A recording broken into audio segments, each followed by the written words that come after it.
श्री गोपाळ कृष्ण भगवान की जय। लीळा नंबर 400।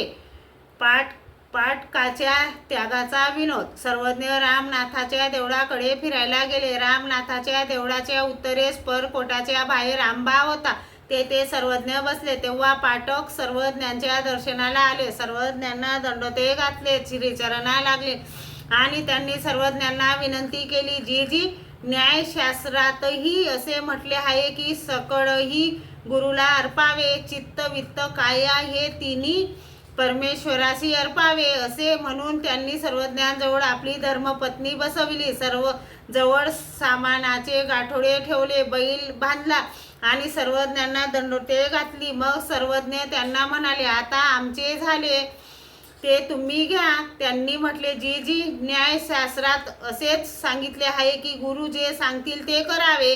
मग महाप्रसाद असे म्हणून त्यांनी ते सर्व पुन्हा परत घेतले। यावर सर्वज्ञ म्हणाले, आपल्या हातावर पाणी घ्यावे आणि त्या पाण्याची खोली पाहावी। तसा पाटकाचा त्याग। यानंतर ते गेले। मग सर्वज्ञ मुक्कामाच्या ठिकाणी गेले। श्री गोपाळ कृष्ण भगवान की जय।